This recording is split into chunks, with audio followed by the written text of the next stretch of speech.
Di che cosa abbiamo bisogno per vivere al meglio il nostro tempo? Di silenzio.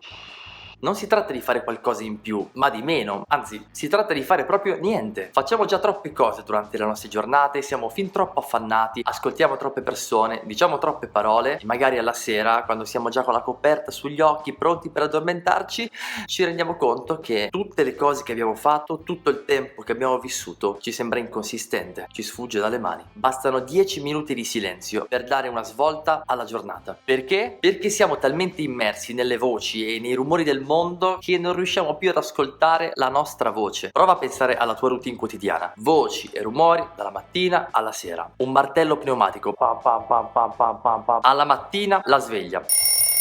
Poi subito tua madre, i tuoi fratelli, tua moglie, i tuoi figli. Esci di casa, tac, cuffiettine con la musica. Arrivi a scuola, al lavoro, parole, parole, parole. I professori, i colleghi, il capo. Torni a casa, telegiornale, televisione, videogiochi, i compiti, il lavoro, lo sport. Esci a fare l'aperitivo, vai a fare la spesa. Torni a casa per cucinare, mangi, guardi il televisore. Alla sera, tac, Netflix, Facebook, Instagram. E prima di andare a letto, l'ultimo sguardo al cellulare. Tutto il giorno immersi in una marea di suoni e di rumori. Bello, ma la tua voce? Che fine ha fatto la tua voce? Riesci a sentire la voce del tuo cuore? Delle tue emozioni? Che cosa sta dicendo la tua angoscia? Che cosa sta dicendo il tuo desiderio? Che cosa sta dicendo il tuo amore? Riesci a sentire la voce dei tuoi sentimenti? La voce della tua felicità? Della tua rabbia? La voce del tuo cuore? Se questa voce si perde in mezzo a tutte le altre voci, è un casino. Come puoi rimediare? Molto semplice. 10 minuti di silenzio. Entri in camera tua, chiudi la porta, spegni il cellulare e lo metti lontano. Lontano dagli occhi, lontano dal cuore, e stai lì fermo per 10 minuti a fare cosa? Silenzio. All'inizio sarà strano perché sarai assalito da 1000 pensieri dentro la tua testa, ma resisti. Ad un certo punto le tue mani fremeranno e ti renderai conto che hai un corpo, che hai un respiro, che puoi sentire il ritmo del tuo cuore, e alla fine dei 10 minuti, se avrai resistito, troverai la cosa più importante: te stesso, la tua unicità, la voce che parla dentro il tuo cuore, e potrai sentire che cosa dice. Sei arrivato nella stanza del silenzio, la stanza